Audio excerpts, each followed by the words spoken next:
he had to put extra secure stuff around the bottom of the cage because the rats would get in the cage and they would kill adults. Wow. We had rats, a foot long rat, and that's not what their tail. You heard that there. That's lifelong South Bend resident, public servant, and proud product of the lake, Lynn Coleman, talking about the rats that used to be around the neighborhood near the old Beck's Lake dump. More of that later, but first, welcome to Round the Bend Now and Then, a podcast that shines a light on the South Bend and Mishawaka areas past and present. Through interviews with local business owners, leaders, and community members, our listeners and I learn together about all of the great people and great things going on in our community, as we also learn about South Bend and Mishawaka's history and how intertwined our past is with our present. Several months ago, my 15-year-old son and I went on a History of African Americans in South Bend bus tour, and one of the stops was at the Charles Black Community Center in LaSalle Park in the city's far west side. There were a few speakers who talked to us at the center about growing up in LaSalle Park, better known as the lake. I just don't think people in our city know and understand how much history is in that area, both positive and also absolutely negative. One of the speakers was Lynn Coleman, and to hear him talk so passionately and heartfelt about growing up on the lake, right then and there, I knew that, one, I wanted to learn more and try to tell the story of the lake on an episode, and two, I knew that I wanted to interview Lynn to help tell that story. So in this episode, I meet with Lynn Coleman. He is a lifelong South Bend resident, a retired police officer, former assistant to the mayor, local leader and family man, and he owes all of that to growing up on the lake. Please know that I could probably do a whole season on the lake and the surrounding areas because there is just so much history there, and there are so many more people who I'm sure could help tell the story as well. You've heard me say the lake a few times, and before we get to Lynn, I wanted to share a brief background of the area. I'll spend a few more minutes than normal here describing the history because you just can't get the essence of the story without it. The lake is a nickname for a South Bend neighborhood on the far west side of town that is near LaSalle Park. LaSalle Park is a city park with playgrounds, ball courts, shelters, splash pad, and a community center, but it also has more of a pond than a lake. But that body of water is why the neighborhood is nicknamed the lake. Again, the history here is so intriguing because that body of water that is there now that might get a few feet deep and sometimes can dry up in the summer used to be, as a South Bend article in 1919 quoted, an inexhaustible reservoir of pure water. It was an honest-to-goodness lake about the size of Hudson Lake, one article said. The lake has had several names, including Kankakee Lake, Stanfield Lake, LaSalle Lake, and most commonly known as Beck's Lake. Some historians even think that Beck's Lake was the source of the Kankakee River. All of the early articles I found noted the area around Beck's Lake as marshland with tons of wildlife. Beck's Lake was best known for producing the best ice in the city. Quote, "No other body of water in this part of the state has such a fine surface of ice than Beck's Lake. The ice is about 10 inches thick and is clear as crystal," touted a 1904 article. Then in the 1920s, and now I couldn't find many articles leading up to this huge project, but the city planned to literally drain Beck's Lake for a sewer project. They wanted to lay sewer pipes at the bottom of where the lake bed was. There were even multiple articles describing how massive of a project it was, including having to move, get this, over 100,000 fish from Beck's Lake to Chaina Lakes. Then after all of that, they had to abandon the project because the land was too boggy to support the sewer pipes. They dug 60 feet underneath the ground of Beck's Lake, and it was still too unstable. They finally halted the project when they feared they'd lose their giant steam shovel equipment in the boggy bottom. So now we have what used to be a thriving lake ecosystem but is now a muddy mess and basically a shallow body of water.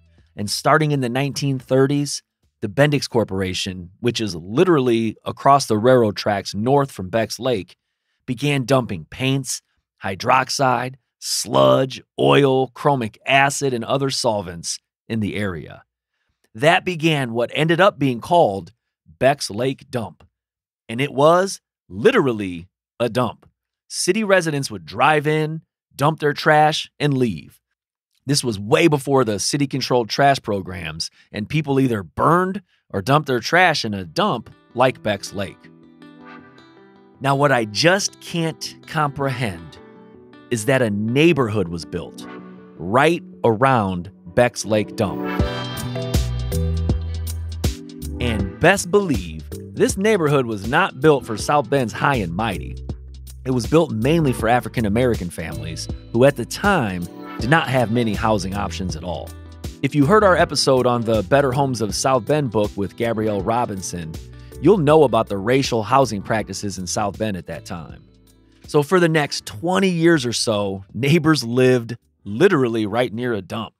But African-American leaders fought for a change, and again, I could spend episodes on this, but plans were made to transition the dump into a park, along with other urban renewal plans in the neighborhood. Slowly but surely, over a several-year span, trash was removed, a community center was built, and a park was formed. Now, there's a large hill in LaSalle Park that many say is a landfill, with the trash and debris from Beck's Lake Dump and other city projects. In recent years, there's been controversy over how polluted the park is, and there's been several EPA studies done as well.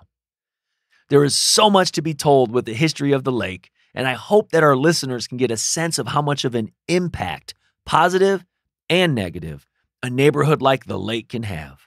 After listening to my conversation with Lynn Coleman, you'll get a sense of how much the LaSalle Park neighborhood has meant to him and his life. Next, Lynn talks about his earliest memories, his family, and their start in the neighborhood on Kenmore Street in the lake.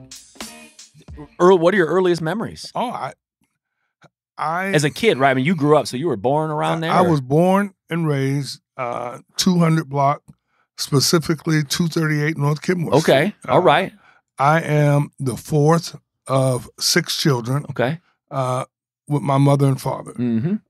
My mom and dad moved to this town somewhere in 47, 46, something like that. 46, 47, whatever. Mm-hmm. My oldest sister, between my mother and father, was born in 49. Okay. And so and she was born here. Okay. My parents were born and raised in Mississippi. All right. They hooked up 18, 19 years old. They went to a little boarding school there in Mississippi. They hooked up. They got married. Right. My dad had family in Chicago. Okay, up north here. Yep. And so they decided to move to Chicago to get away from the atrocities and junk that was going on in Mississippi in the late 40s, right? And so they go to Chicago. Right. They get to Chicago and they stay there for a short time, and somebody tells them that there's a little place east of there in Indiana that was hiring. Okay. Okay. And so they done whatever they needed to do and checked it out, whatever. Right. Studebaker. That's it. And they ended up coming over here. When they came, they didn't know anybody from what I understand. Right. And so that was part of the migration coming out of the South, coming up north here. And they ended up in South Bend. Yeah. So they came here and they hooked up with a couple people, and they were on the lake, right? And they ended up in the house on Kenmore Street. You asked me, how early do I remember? Yeah, some early memories of that. Probably 4 or 5 years old. Yeah. Standing on the porch, right there, Sunday morning, mom and daddy getting ready to go to church, and we, all of that. Okay. It was, again, I'm number 4 of the 6 kids. We had a little 750, 850 square foot house. Right. There was 2 bedrooms, a living room, the kitchen, bathroom, what we then called a utility room. Okay. And that was it, right? Yeah. We had all heat. Okay. And everything one bathroom, everything we had was right there, right? There. Mom and dad had a bedroom, and then later the 6 kids had the other bedroom. Right. Okay, 4 boys and 2 girls. We all shared one bedroom. Yeah. And there was always company. Cousins or uncles or aunts or friends or somebody. A was live always happening spot. And so there was always a rollaway bed. Gotcha. In the house, okay, that we would roll up and set in the hallway, and and we always had a couch that fold out. Okay. That made a bed. Yeah. So somebody else was there, and so, but that's the way we did it. Yeah. And it was phenomenal. I can remember as a kid, we had the big oil tank, 250-gallon tank. To heat it, right? To heat the house on the back of the house, and the oil company would come out and pump oil in there. Every now and then you would run out. Yeah. And you take a 5-gallon can up to the service station, get 5 gallons of oil, bring it back, dump it in, heat the house. And try to heat the house. Sometimes that didn't work, and heat came from the stove. You turned on the stove, opened the stove door, and that kind of thing. So it was tough times, but we didn't know it was tough. Right. But just the way you did. Lynn just described how his parents, like many other people in the neighborhood, migrated to the north. Next, you'll hear about the community that they formed. And it's a community that Lynn is proud to have been a part of. You knew everyone on Kenmore Street, from Washington to Linden. Yep. If you ran out of milk, if you ran out of flour, if you ran out of sugar, whatever, you knock on the door. Mama said, "Can we have this? Can we borrow this? Can we get that?" Yep. And that's what you did. And I bet if you got out of line, you had a lot more moms and dads in the neighborhood. Everybody checked you. Yep. Okay. Yep. And so you had good friends that lived on Wellington Street. You had good friends that lived on Illinois Street, Chicago Street. And that's going to the west. Yep. To the east, you had friends that lived on Lake Street, right on down on Kentucky and Dunham and, Camden, Liberty, Bendix, and so if you lived on the lake and went to school at Harrison, somebody knew you. Yeah. You was connected. Right. We didn't get on school buses. Nope. It wasn't no such thing. Nope. We didn't even ride city buses that much because city buses went down Western Avenue. They didn't come over to Washington. They weren't going up on that dirt road up there. And so, but you knew everybody. And everybody knew you. Yep. And if you needed something, they got you. And if you got out of line, they checked you. Darn right. We need more of that. And that doesn't happen anymore now. No. Oftentimes now, people don't even know who their neighbors are. No. And they won't extend themselves enough to go out and say, I know. And so anyway, but it was the best time of my life.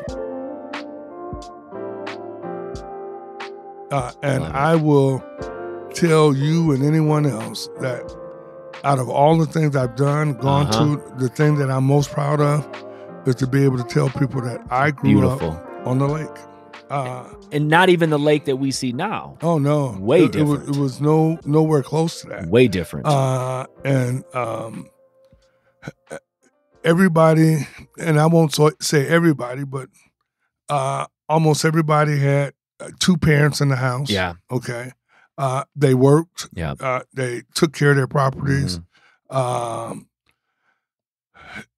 Even if they went to Portage Township on Tuesdays or Wednesdays or whatever, they came back and they took care of the properties that they had. Right. Most of the people owned the property that they lived in. Yeah. They bought houses. They didn't rent houses. Right. And so it was absolutely phenomenal. Man. And I don't regret it. I am grateful. It is part of the fabric that has made me who and what I am now. Next, you'll find out why Lynn calls Western Avenue the Mason-Dixon line. I can remember as a little kid, we would go to school at Harrison. Yeah.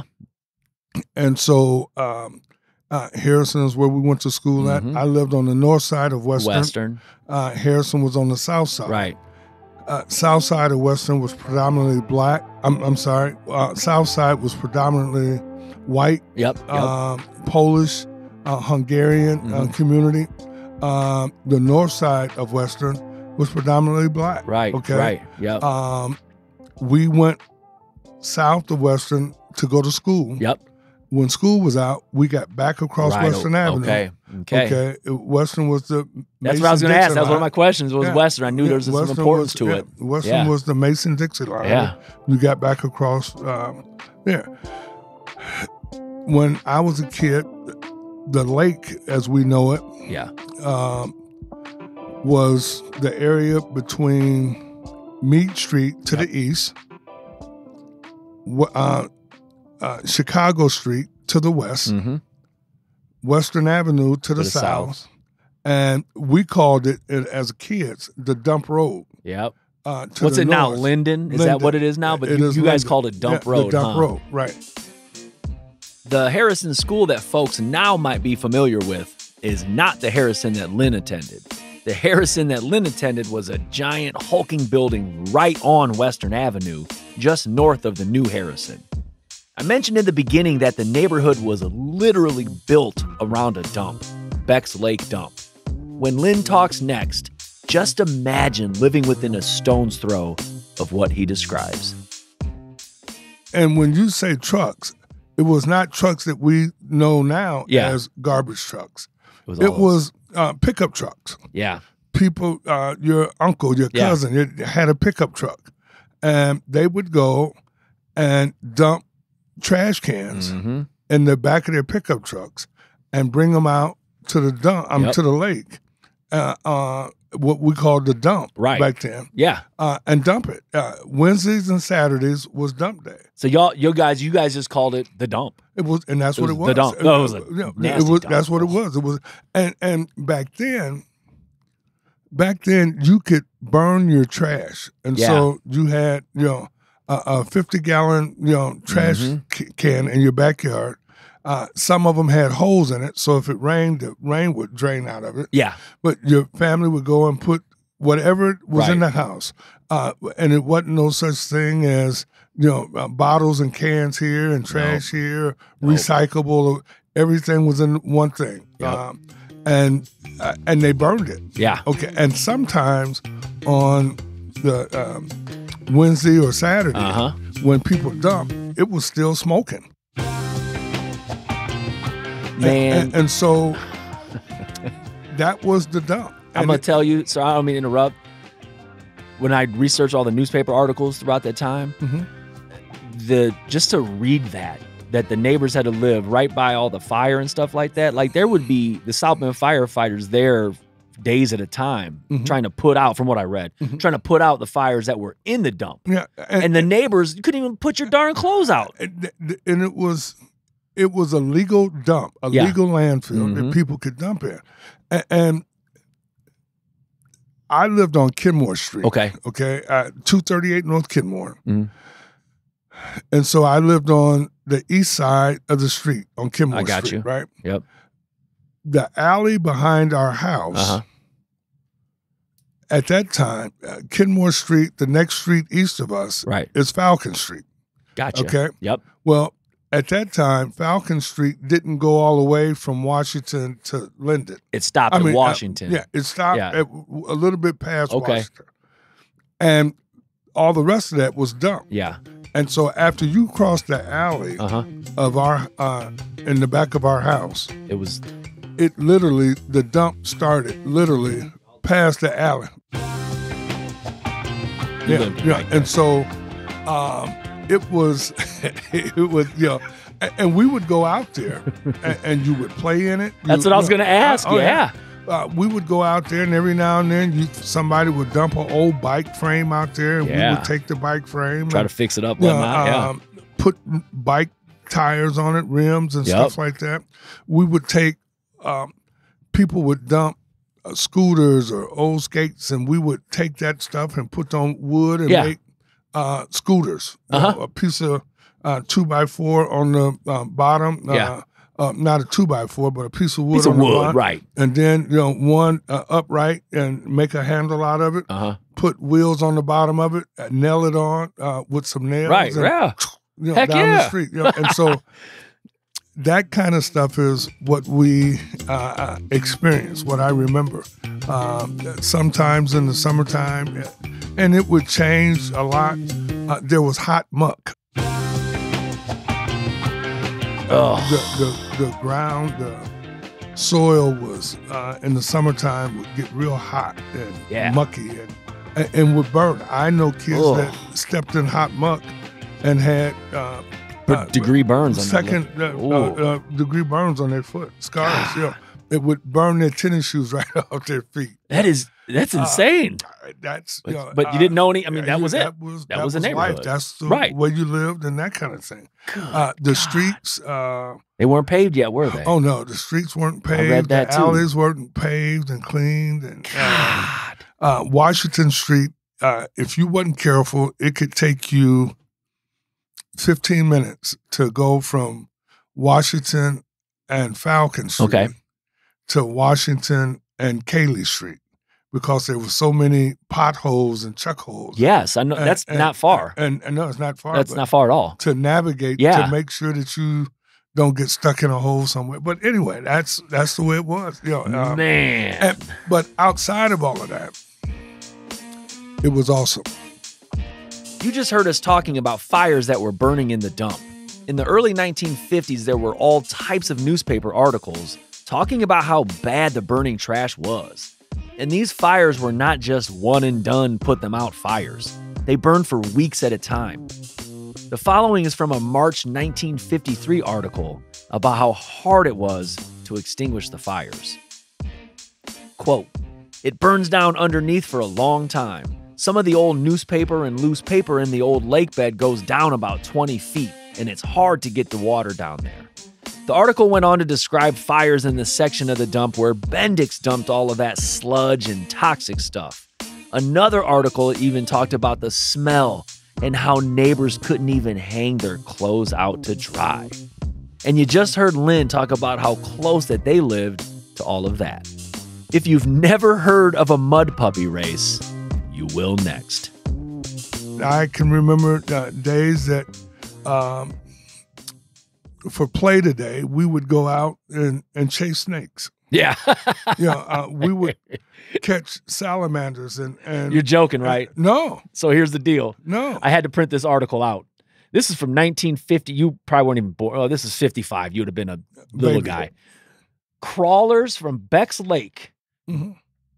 Crawlers from Beck's Lake dump invade homes. Mm-hmm. Old Beck's Lake dump was really crawling Thursday night all the way out into West Washington. Police were called by residents at 11:30 by West Washington and Dundee after what appeared to be hundreds of salamanders crawling around from the dump into the basements, invading the yards. They said they were all over the street, the 3100 block of West Washington. So I just printed that out just because it was, wow. Me as a boy, I would have been chasing those jokers too. We used to catch them. Yeah, I would have been doing the same thing. The paper called them salamanders. We used to call them mud puppies. All right. Okay. And we would race them. You'd catch them, and you would hold them by the tail. I love it. Okay. Yeah. And I'd have mine, you have yours, and the finish line is up there. Yeah. And they try to get away, and and somebody would say, go. You let them go, and they take off. Okay. I love it. But we used to race salamanders. No, it was no time like it. We would go, and we would we would make bow and arrows. Yeah. Okay. Oh, yeah. And put pop bottle tops. Yeah. On the edge of them. and shoot wild dogs. Okay. That's that's the crazy things Yeah. that we used to do. Yeah. Because we lived in an area where all of that stuff was accessible to us. My dad was a hunter, and so he had hunting dogs. Okay. In the backyard, and they was caged in a fence and that kind of thing. He had to put extra secure stuff around the bottom of the cage because the rats would get in the cage and they would kill the dogs. Wow. We had rats a foot long, man, and that's not with their tail. I believe you. That's from head to foot. Dude, the South Bend Tribune reported on that a lot. Well, I'm telling you. Like you guys, they had exterminators coming out every month. I don't know where they were coming to. I know. But, that's what it said. They say they was doing all that stuff. They probably weren't. But anyway, we had rats. That's insane. That would kill dogs. Oh my God. And so that's what you lived in.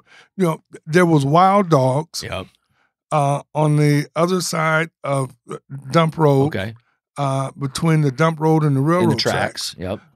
Wild dogs that was born and raised, That's still scary though, man. And they would come out, the spring of the year, and whose dog is that? I don't know. That's a wild dog from the dump area, part of the pack. Man. But that's what that's what it was. And and so you see people now walking up and down the street with their dogs on a leash and stuff now. Y'all some wild junkyard dogs, literally. Literally. That's man. what we had. But it was the lake. And yeah, nothing of course. like it. And for those of you that never had an opportunity to live there or experience that or witness that, you don't know what you're missing. It was just absolutely incredible. Rats that would kill dogs. And he's not exaggerating. Like I said, I found several Tribune articles. Quote, "The city has started an extermination campaign to get rid of the rats at Beck's Lake Dump." And now that article was from 1953. I found another article 14 years later, 1967, and they were still dealing with the rat problem. It's hard to imagine that an area that was once a decent-sized lake with plenty of wildlife, then drained and turned into a legal dump, and then for years an illegal dump, could be cleaned up. But leaders in the community pushed for it all to be cleaned up and turned into a city park. I asked Lynn about that transition next. So I mentioned earlier the transitions that you saw. And all I know is hindsight from the newspaper, man, just from going to research. And there's a lot of articles just about when they were planning to change that area into a park. Mm-hmm. And it took quite a amount of years from what I can tell. What do you remember about that time, just about you guys, about literally seeing a dump turning into something different, you know what I'm saying? And I know it didn't happen overnight. No, and there was a lot of talk about doing it, and there was always, a little bit here and a little bit there. Yep. In my opinion, and there's going to be some people older than me that know more than I know. There's some people that's a lot brighter than me that know a little more. There's some people that were more involved, right, that know more than I know. Mm-hmm. And then there's some people that had different experiences. Absolutely. But for me, thank goodness for people like Miss Brody, Miss Phillips, Mr. Ivory, Mr. Maxwell, Reverend Davis, Reverend Kirk. Those were the leaders in the community that was always engaged with and involved with the city to get some things done and that kind of thing. Right. I think what really tilted the bar to make things happen was in 1967. Melvin Phillips, who was an awesome athlete at Washington High School. I think he graduated in 64. Yeah, something like that. 64, something like that. we had a community neighborhood center on Western Avenue. Okay. Called LaSalle Fillmore Neighborhood Center. Okay. And that's where they had community meetings and stuff like that. Mm-hmm. They were having a meeting there that night. Miss Brody was the director of that center. Okay.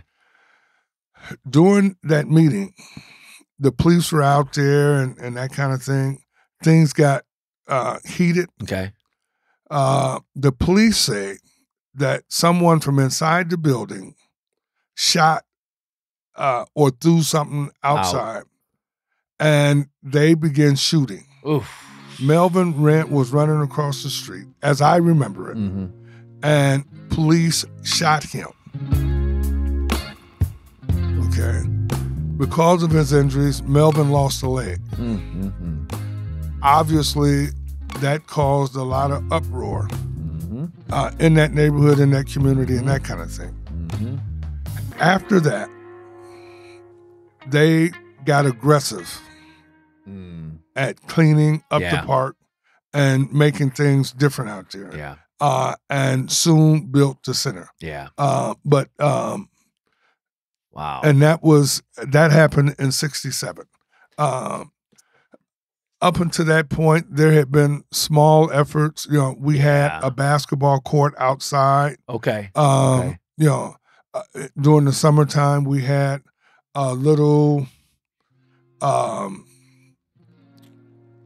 shed that they stored summer equipment in, baseball, basketballs, and stuff like ping pong tables and stuff like that. But that was just for the 3 months of summer. Right. They had begun to pave some of the streets. You know, but not all. But after Melvin got shot, and all of the negative attention that brought, they began to make, I think, more significant changes. Right. And then got us up to the point where they are. Yeah. And so, and not nearly as much as they should have, could have, and still now need to do more. Yeah. But that's when the significant changes begin to start, in my opinion. After Melvin got shot. Right. Man, you saw a ton of changes there, man. That's amazing. That has to be wild. You live right next to a city dump, and then it transitions into a city park. And thank goodness for one of these changes, the community center. Because as you'll hear next, it helped change Lynn's life for the better.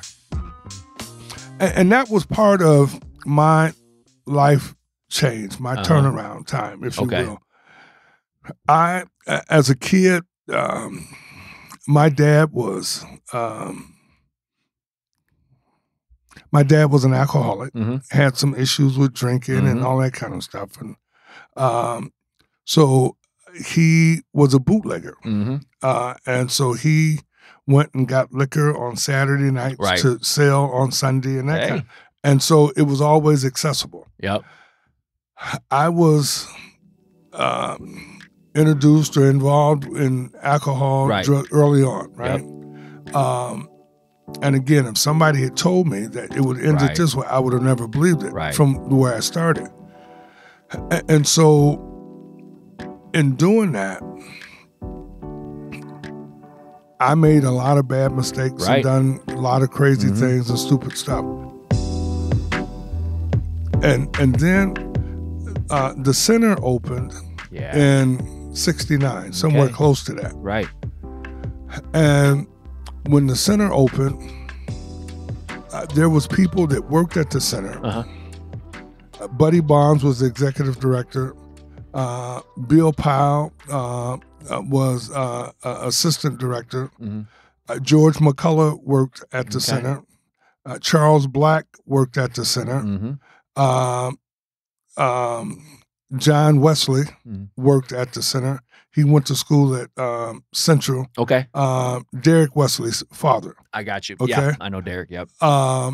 They all worked at the center.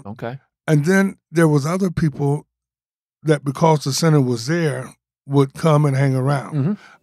Charles Martin would hang out at the center. And so those guys were there. And I began to connect with some of them. Right. Okay.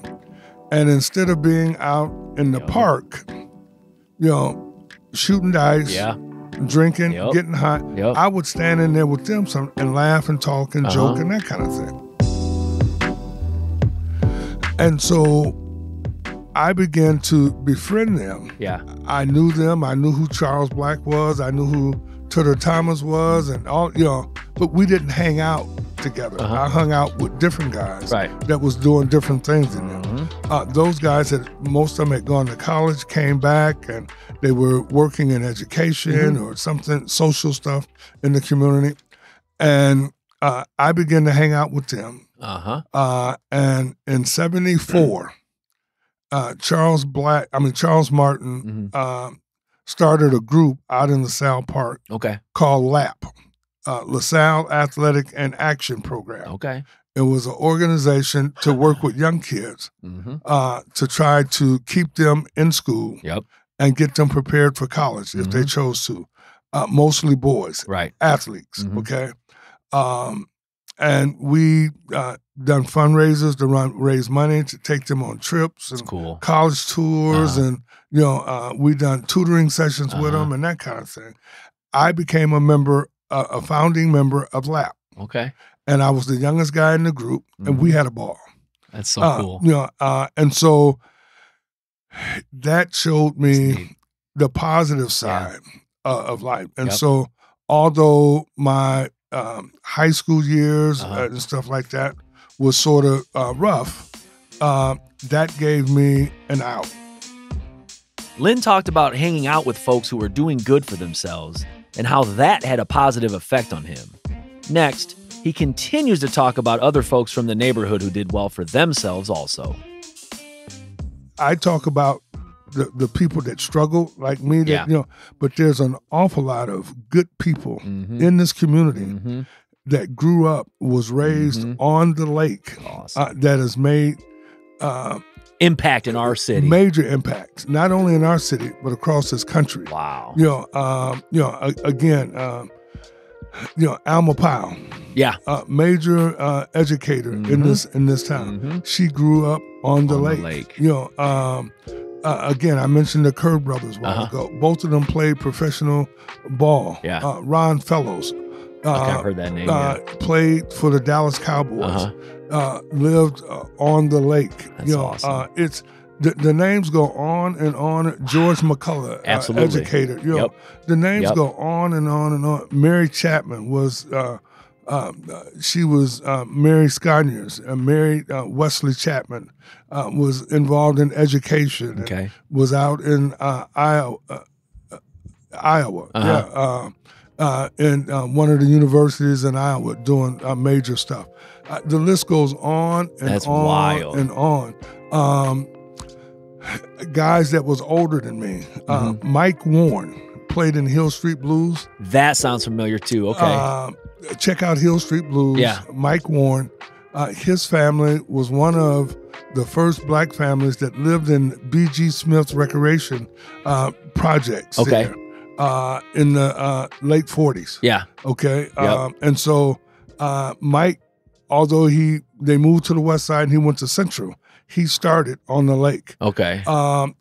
Most, and I won't say most, but a lot of people, black people in this town have some sort that migrated to this city from the South, started in LaSalle Park. And they got their foot on the ground, they got rooted, and they moved to other communities. But most of them started out in LaSalle Park. We wrap it up next, and you can absolutely hear it in Lynn's voice, what the lake has meant to him. When you talk, man, you could just tell how proud you are, where you come from, and just like me too, man. I'm proud of where I'm raised in. You know what? That's home for me. And I tell people all the time that I am grateful for an awful lot of stuff. Because when I started, you mentioned your son, Aiden. I apologize. 15 years old. When I was 15 years old, if somebody had told me then that my life would transition to where it's at now, I would have never, in my wildest dreams, believed it. There was nothing that I did, have been exposed to, or witnessed that would have made me think or lead me to believe that I would have done what I'm doing or have done. Yeah. I am so happy and proud of what I've done. And I say that just to get to a point if I can. Oh, please. I've been places, seen things, met people, had things, gone places that I would have never think. But I think that what I am most proud of in my life at this point now, outside of my son, my family, that kind of thing. Right. But what I am most proud of is that I grew up on the lake. I love it, man. And that's where I'm from. That's what helped mold me and give me what I've got to be able to, and to be able to appreciate other stuff. Right. Now. Right. All of that goes back to my life, my start on the lake. Yeah. At 200 block of North Kenmore Street. Thank you so very much. Oh, yeah. Number one, it's awesome to meet you again. Yeah. This is incredible. What you do, well, you. Giving people an opportunity to tell stories, so that we don't forget. That's my main thing doing this. So that we don't forget, man. It's and my story might not be important to somebody, and that's okay. But next week you'll talk to someone else, and maybe their story is important to somebody else. And but thank you for allowing people to tell their stories. I tell people all the time that we got so many good stories and information, and it's buried out in the cemetery because nobody talked to those people and to get that information. Exactly. So I applaud you. Well, thank you for doing what you do, for sharing, for giving of your time and energy and space so that you can allow people to tell their stories. And I don't know why you chose me, but I am extremely grateful to be here, and I wish you well, man. Oh, I appreciate it, man. I wish you well. Thank you for listening to another episode of Round the Bend Now and Then. A special thank you to Lynn Coleman for sharing your memories of growing up on the lake. If our listeners couldn't hear the love and passion in your voice, then they aren't listening.